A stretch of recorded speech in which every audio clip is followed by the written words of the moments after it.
السلام علیکم جی. میری نیکسٹ ویڈیو پارٹ 2 جو ہے، جب آپ کو لائسنس ریسیو ہوگا اس کے بعد جو ہے نا آپ نے وہ ویئر ہاؤس سے ان کے پاس جانا ہے اور ان سے لائسنس جب لینا ہے وہ آپ کو بتائیں گے کہ آپ کا لائسنس آ گیا، آپ لے لیں. پھر آپ نے لائسنس لینا ہے، وہ 10,000 روپیہ جمع کروانا ہے، اس کی آپ کو سلپ مل جائے گی، وہ ریفنڈیبل ہے. پھر اس کے بعد اکاؤنٹ آفیسر آپ کو بولے گا کہ آپ ڈی ڈی جمع کروائیں. ود ان 1 منتھ آپ نے اس کو یعنی کہ اسٹاک لے کے اور اسٹارٹ اپ کرنا ہے اپنا اسٹور جو ہے. تو اس کے لیے میں یہ سجیسٹ کروں گا کہ آپ ایم سی بی بینک کا اکاؤنٹ بنا لیں، کیونکہ وہ سیم ان کی ٹرانزیکشن ہوتی ہے اور سیم ڈے میں منی آ جاتی ہے. اور دوسرا فائلر ہو جائے، نہیں تو آپ کو ٹیکس پڑنا شروع ہو جائے گا ہر ڈی ڈی کے اوپر. ٹھیک ہے، آپ نے جب ان سے لے لینا ہے، پھر ڈی ڈی کے لیے آپ نے جانا ہے بینک میں. اس میں اوپن کرنے کے لیے کوئی بھی بینک سے آپ کا اوپن ہو جائے گا، آپ جو بینک اسٹیٹ وغیرہ جمع کروانی ہے آپ نے. تو یہ میں جب اسٹاک آپ نے لینا ہے اس وقت کی بات کر رہا ہوں، یا جس کا ایم سی بی بینک پہلے آیا ہے. تو میں وہ ایم سی بی کو سپورٹ نہیں کر رہا، لیکن میں ایک ریئلٹی بتا رہا ہوں جو میں نے میری نظر میں جو فرنچائزر ہے اس کو ان چیزوں کو پہلے کر لینا چاہیے. وہ جو آپ نے پہلے دن بینک جانا ہے، بینک جانے کے بعد وہاں پہ آپ نے بینک ڈرافٹ بنوانا ہے، یوٹیلیٹی کارپوریشن پاکستان کے نام کا، utility store corporation of Pakistan کے نام کا آپ نے ڈی ڈی بنوانا ہے. پھر آپ نے ویئر ہاؤس جانا ہے. ویئر ہاؤس اگر وہاں سے 10-15 کلومیٹر جتنا بھی ڈسٹینس ہے وہاں جانا آپ نے. یہ آپ کا سارا دن جائے گا، پورا دن وہاں آپ نے جانا ہے. جانے کے بعد آپ نے اکاؤنٹ آفیسر کو دینا ہے، اس نے آپ کا وہ ڈی ڈی لے لینی ہے. ڈی ڈی لینے کے بعد آپ کا جمع کر لینی ہے. جمع کرنے کے بعد آپ کو سلپ بنا کے دے گا، اور اگر تو کوئی آپ کا فرنچائز کا آفیسر مطلب کہ لگایا ہوا ہے تو وہ اس کو ریفر کرے گا، نہیں تو خود آپ کو کیلکولیشن نکال کے دے گا. اس میں 50% آپ نے اسٹاک جو ہے سبسڈائز لینا ہے اور 50% نان سبسڈائز.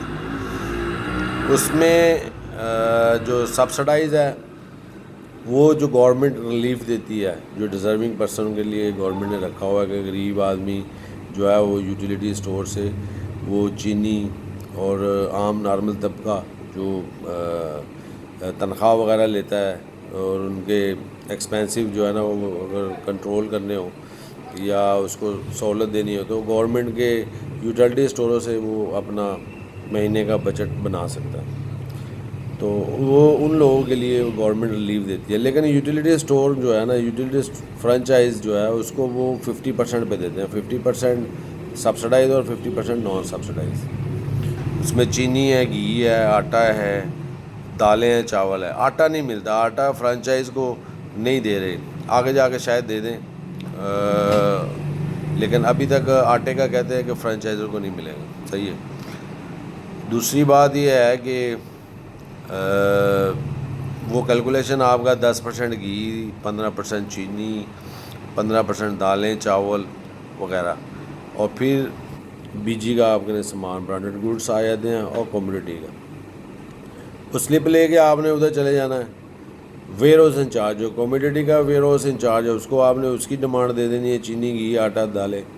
اور جو بی جی کا ہے اس کو آپ نے جا کے ڈیمانڈ دینی ہے، وہاں سے لکھوانی ہے. وہ لکھ کے دے دیں یا آپ خود لکھیں بیٹھ کے اس کا سٹیٹس لے کے کہ ان کے پاس کرنٹ اسٹاک کتنا پڑا ہوا، وہ آپ نے لے کے لینے کے بعد آپ نے وہ اسٹاک بنانا ہے.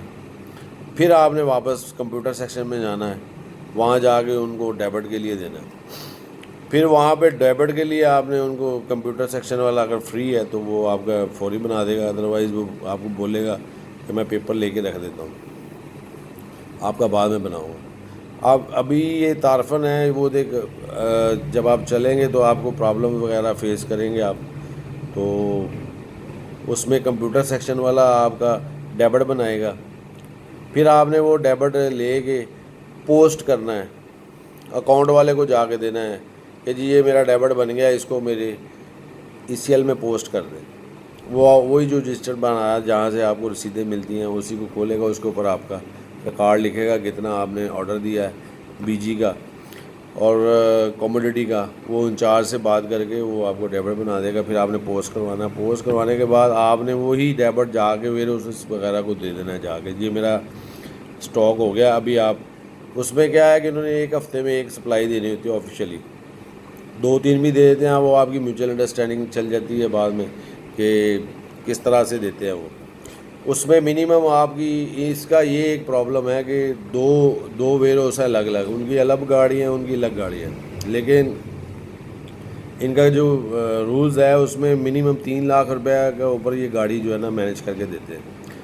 تو وہ کمیونٹی والے جب آپ کا وہ اسٹاک بھیجیں گے یا اپنی کسی اسٹور کے ساتھ ملا کے بھیج دیں گے, اکیلی گاڑی آپ کی اگر 3 لاکھ سے زیادہ اماؤنٹ ہے تو یوٹیلیٹی کارپوریشن کی رسپانسبلٹی ہے کہ وہ ایک گاڑی دونوں مٹیریل کو اکٹھا کر کے ادھر بھیجے.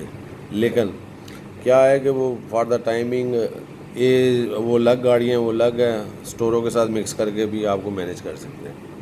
صحیح ہے جی. اس کے بعد وہ مٹیریل آپ نے ریسیو کرنا ہے, ریسیو کرنے کے بعد ان کا جو ڈاکومنٹ ڈیبٹ ہوگا وہ آپ نے اس میں اسٹیمپ بنانی ہے, آپ نے ایک اسٹیمپ بنانی ہے اپنے نام کی, وہ آپ نے ریسیو کرنی ہے, اس کو اسٹیمپ کو لگانا ہے, اپنی کوانٹٹی آپ نے خود چیک کرنی ہے, ڈیمیج ہوا ہے, چیز ایکسپائری ہے, خراب ہے, جیسی بھی ہے وہ آپ نے لینی ہے موقع پہ, آپ نے خود ویریفائی کرنا ہے اس کی کوانٹٹی میں کوئی فرق ہے, کوئی مسئلہ ہے. اگر وہ اس میں آپ کچھ نہیں کر سکتے, آپ نے موقع پہ چیک نہیں کیا تو وہ آپ کی ہے. یہ ایک زیادہ امپورٹنٹ پوائنٹ ہے کہ جب اسٹاک آنا ہے اس کو اچھی طرح آپ کی رسپانسبلٹی ہوگی کہ اس کو چیک کریں وہ ڈیمیج تو نہیں ہے, اور اس میں چیز کوئی ایکسپائر تو نہیں ہے, نارمل ہوتی نہیں ہے, لیکن احتیاطاً اس کو چیک کر لینا چاہیے. چلیں جی, یہاں تک کا میں نے آپ کو بتا دیا. اس کے بعد آگے نیکسٹ ویڈیو میں ویڈیو زیادہ لمبی ہو جائے گی. تو السلام علیکم ورحمۃ اللہ. باقی نیکسٹ پارٹ 3 میں آپ کو بتاؤں گا.